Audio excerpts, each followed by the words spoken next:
নমস্কার, ৫টার ৫ মিশালে নিয়ে আপনাদের সাথে রয়েছে আমি প্রিয়াঙ্কা। শুরুতেই আমরা নজর রাখবো, আমরা দেখেছি আজকে একদিকে যেমন কুণাল ঘোষকে দল বিরোধী মন্তব্যের জন্য যেমন শোকজ করা হয়েছে, তেমনি অন্যদিকে আমরা দেখছি যে আজই সন্ধ্যেবেলা কিন্তু কুণাল ঘোষ তিনি যাবেন সুদীপ বন্দ্যোপাধ্যায়ের বাড়িতে।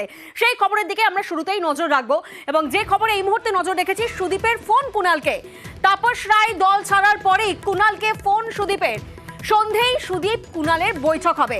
প্রতিনিধি আবির এই মুহূর্তে আমাদের সঙ্গে রয়েছেন। আবির, তোমার থেকে একটু জানার চেষ্টা করবো, তাহলে কি বরফ গলতে পারে এই বৈঠকের পরেই?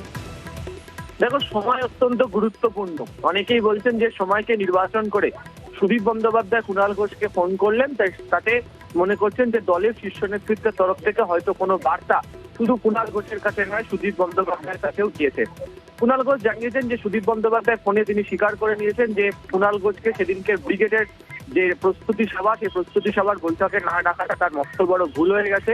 তিনি ফোন করে বা হোয়াটসঅ্যাপ করে ডাকতেই পারতেন, তবে তার অফিস থেকে যে চিঠি যাওয়ার কথা ছিল সেই চিঠিটা যে পৌঁছয়নি সেটা তিনি পরবর্তী সময় জানতে পেরেছেন। তবে কুণাল ঘোষ নিজের অবস্থানে অনড় থাকার অবস্থানে তিনি জানিয়েছেন যে তিনি যা বলেছেন দলের কর্মী হিসাবে বলেছেন, যা তিনি বলছেন সেটা সুদীপ বন্দ্যোপাধ্যায়ের সঙ্গে মুখোমুখি সামনাসামনি বসে কথা বললে জট অনেকটা কেটে যাবে। তবে তার বক্তব্য যে দল যাকেই প্রার্থী করুক, দল যাকে প্রার্থী করে দেবে, সেই মুহূর্তের অবস্থা থেকে তিনি তৃণমূল কংগ্রেসের যেহেতু কর্মী, তাই মমতা বন্দ্যোপাধ্যায় অভিষেক বন্দ্যোপাধ্যায় যে নির্দেশ দেবেন সেই নির্দেশের প্রেক্ষিতেই কাজ করছেন। তিনি দলেই রয়েছেন, সেই দলের নির্দেশ মানে অবশ্যই চলবেন। তবে অবশ্যই তাপস রায় যেদিনকে দল ছাড়লেন, ইস্তফা দিলেন, ঠিক সেদিনকেই সুদীপ বন্দ্যোপাধ্যায়ের কুণাল ঘোষকে ফোন অবশ্যই রাজনৈতিক দিক থেকে গুরুত্বপূর্ণ। বেশ, সুদীপদা আমার ফোন করেছিলেন এবং সুদীপদা বললেন যে যে মিটিংটায় আমাকে ডাকা হয়নি সেটা একটা অনিচ্ছাকৃত ভুল। সুদীপদা আমায় ডাকতে চেয়েছিলেন এবং ওনার অফিসের ডেসপ্যাচ থেকে চিঠিটা ভুল হয়ে গেছে এবং উনি সন্ধ্যাবেলা আমার চা খেতে নেমন্তন্ন করেছেন বাড়িতে এবং আমি সন্ধ্যে 7টায় ওনার বাড়ি যাব। ক্ষোভের ব্যাপার না, তো আমারও কোনো আচরণে সুদীপদার দুঃখ হতে পারে, সুদীপদার কোনো ভূমিকায় আমার বক্তব্য থাকতে পারে। যদি আমরা সামনাসামনি বসে কথা বলে নিই তাহলে তো সেটা মিটে যায়। আমরা নজর রেখেছি আজই সন্ধ্যেবেলা সেই বৈঠক, যেখানে সুদীপ বন্দ্যোপাধ্যায় এবং কুণাল ঘোষ থাকবেন। এবং অন্যদিকে আরো একটি খবর সামনে উঠে আসছে যে কুণাল ঘোষকে শোকজ করেছে তৃণমূল, কারণ দল বিরোধী মন্তব্য করেছেন তিনি। দল বিরোধী মন্তব্যের জেরে শোকজ কুণাল ঘোষকে। কুণালকে শোকজ নোটিশ তৃণমূলের রাজ্য সভাপতি সুব্রত বক্সির। প্রতিনিধি আবির এই মুহূর্তে আমাদের সঙ্গে রয়েছেন। আবির, তোমার থেকে একটু জানতে চাইবো যে কুণাল ঘোষকে এই ব্যাপারে কোনো মন্তব্য করেছেন বা ওনার তরফ থেকে কোনো প্রতিক্রিয়া? গত বৃহস্পতিবার থেকে সুদীপ বন্দ্যোপাধ্যায় নিয়ে কুণাল ঘোষ যে মন্তব্য করেছেন তাকে তার দল ভালো চোখে হয়নি, তার প্রেক্ষিতেই তাকে শোকজ করা হয়েছে। যদিও কুণাল ঘোষ সেদিনকে গান গিয়েছেন এই শোকজের চিঠির উত্তরে এবং তিনি কার্যত উল্লেখ করেছেন এটা তার কাছে প্রেমপত্র। তবে তার কাছে আজকে অনেক হোয়াটসঅ্যাপ ঢুকেছে, তিনি শুনেছেন হোয়াটসঅ্যাপে তার কাছে শোকজের চিঠি এসছে, তবে তিনি সেই চিঠি পড়ে দেখার কোনো সময় পাননি। একই সঙ্গে উল্লেখ করেছেন যে তিনি সুব্রত বক্সিকে ভালোবাসেন, নেতা হিসাবে মানেন, মমতা বন্দ্যোপাধ্যায় অভিষেক বন্দ্যোপাধ্যায় যে নির্দেশ দেবেন সেই নির্দেশ মোতাবেক কাজ করবে।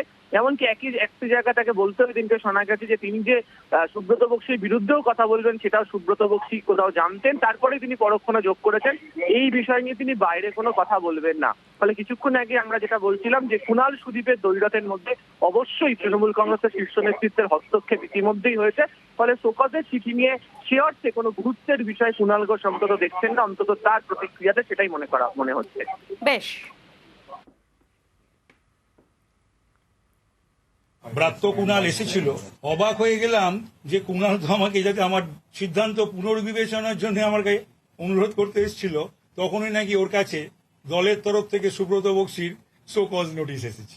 এই হচ্ছে দল, ও আমাকে বোঝাতে এসেছে আর ওর শোকজ নোটিশ পাচ্ছে। এই দলে যাদের সাসপেনশন হওয়া উচিত, শোকজ করা উচিত, বহিষ্কার করা উচিত, তারা বহাল তবিয়তেই থাকবে। তবে এই শোকজ নিয়ে মন্তব্যে নারাজ কুণাল ঘোষ। দলের অভ্যন্তরীণ কোনো বিষয় সম্পর্কে কোনো বক্তব্য আমি রাখছি না। এ ব্যাপারে আমার কোথাও কোনো বক্তব্য নেই। আমি তৃণমূল কংগ্রেসে ছিলাম, আছি এবং থাকব।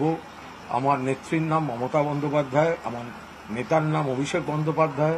আমার জীবনে নানা উত্থান পতনের পরেও আমি কোনো অবস্থায় দল ছাড়ার কথা ভাবিনি বা এই ধরনের কোনো চিন্তা করিনি। ফলে বাকি কোথায় কি হচ্ছে এগুলো নিয়ে আমার কোনো বক্তব্য নেই।